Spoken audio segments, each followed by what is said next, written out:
ပိုက်ဆံအရန်လူလီတဲ့အချိန်မျိုးမှာကိုစီရောက်လာတဲ့မမောဆွေအခွင့်အရေးတိုင်ကတော့တကယ်မှန်ကန်ရဲ့လားကဲဒီနေ့ရှင်းပြချက်မှာတော့လေငွေရေးချေးရေးအချက်ခင်းနဲ့အန်တရများတဲ့ထောင်ချောက်တွေကိုဘယ်လိုမျိုးရောက်သွားနိုင်လဲဆိုတာတစ်ချက်ကြည့်လိုက်ကြအောင်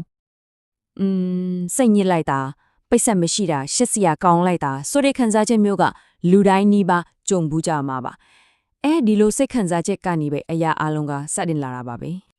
ဒါပေမဲ့လေဒီလိုအားနည်းနေတဲ့စိတ်ခံစားချက်တော့ပဲကိုသူများအတွက်လွယ်ကူပြတ်မှတ်တခုဖြစ်သွားစေနိုင်တယ်ဆိုရောဘလို့အခွင့်အရေးမျိုးကများစောင့်ကြိုရတတ်တယ်အဲ့ဒီလိုအချိန်တည်းမှာပဲမမောစရာကန်လန်းမှုဆိုတာပေါ်လာတတ်ပါတယ်ဒါကအခက်ခဲတွေကနေအများဆုံးလွတ်မြောက်နိုင်မဲ့လမ်းစာတစ်ခုလိုမျိုးထင်ရစီတာပေါ့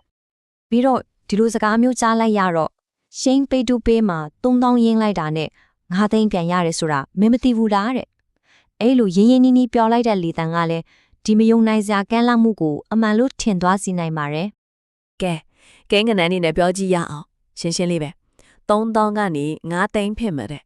ရင်းရတော့ကနည်းနည်းလေးနဲ့ပြန်ရမှာကအများကြီးဆိုတော့ဘသူကမမော်ပဲမနေမလဲနော်ဒါကိုရခိုင်နှုန်းနဲ့များတွေ့ကြည့်လိုက်ရင်ပိုးတော်မှာအံဝေါ်ဖို့ကောင်းသေးတယ်3,500နဲ့66%နဲ့မြတ်တယ်ဒါကတောင်းမှရင်းနှီးမြုပ်နှံမှုတွေမှာဘလို့မှကိုမဖြစ်နိုင်တဲ့ကိန်းကနန်းတစ်ခုပါအခုဒီပုံလေးနဲ့ရှင်းကြည့်လိုက်ကွာခြားချက်ကရှင်းနေတာပဲဟိုအောက်ကကိုထဲလိုက်ရမယ်ပိတ်ဆံနည်းနည်းလေးနဲ့အပေါ်ကပြန်ရမယ်ပိတ်ဆံအပုံလိုက်ကြည့်ဆိုတော့ဒီပုံကကန်းလန့်မှုရဲ့ဆွဲဆောင်ချက်ကိုပို့ပြီးတော့အားကောင်းထောစေတာပေါ့ဒါပေမဲ့အဲ့ဒီမှာပဲဒါပေမဲ့ဆိုတာရှိလာပြီဒီလိုလွယ်ကူပိုက်ဆံရနိုင်တယ်ဆိုတဲ့ကိစ္စကတကယ်တော့ထောင်ချောက်တစ်ခုပါကဲဒီတော့အဲ့ဒီထောင်ချောက်ကိုဘယ်လိုတိစောက်ထားလဲဆိုတာကိုအသေးစိတ်လေးလေ့လာကြည့်ကြရအောင်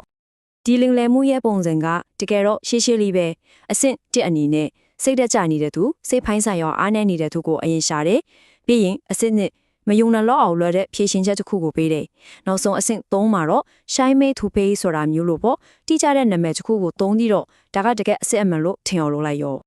ကျော်လေးတစ်ဖက်မှာကျတော့ယင်းနီးပြီးဆွဲဆောင်မှုရှိတဲ့မျက်နှာဖုံးတစ်ခုပေါ့ဒါပေမဲ့အဲ့ဒီနောက်ွယ်မှာတော့အနီရောင်အလံနေသတိပေးချက်ဒီချီပဲ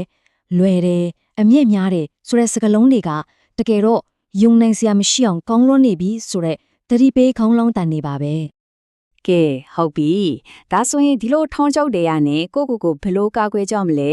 ခုနကခွဲချမ်းစိတ်ဖြာမှုကနေရလာတဲ့အရေးကြီးဆုံးအချက်တွေကိုတစ်ချက်ကြည့်လိုက်ကြရအောင်ဒီအချက်ဒီကိုတော့တေးသေးချာချာမှတ်ချမှတ်ထားဖို့လိုပြီစိတ်ခံစားချက်ကိုထိအောင်ဆွဲဆောင်လာပြီဆိုရင်မယုံနိုင်စရာအမျက်ဆုံးတွေကြိပေးလာပြီဆိုရင်ပြီးတော့မြန်ဆုံးလုပ်ဖို့ဖိအားပေးတာနောက်ပြီးအသေးစိတ်ကိုရှင်းရှင်းလင်းလင်းမပြောတာမျိုးဒီထဲကတစ်ခုခုနဲ့တွေ့တာနဲ့တတိထားလိုက်တော့အားလုံးထဲမှာအရေးကြီးဆုံးကတော့ဒါပဲ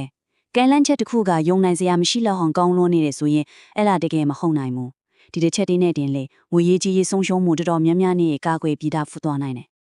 ဒါကြောင့်လေနောက်တစ်ခါလွယ်ကူပိုက်ဆံရမယ်ဆိုတဲ့ကဲလန်းမှုမျိုးရောက်လာခဲ့ရဲ့ကိုဘာကိုရင်ဆုံးမေခွန်းထုတ်ကြည့်မလဲတတိယတင်တာကငွေရေးကြီးကိစ္စတွေမှာတန်တရာဝင်သက်ခြင်းကပဲကိုယ့်ရဲ့အကောင်းဆုံးမိတ်ဆွေဖြစ်နေတတ်တယ်ဆိုတာပါပဲ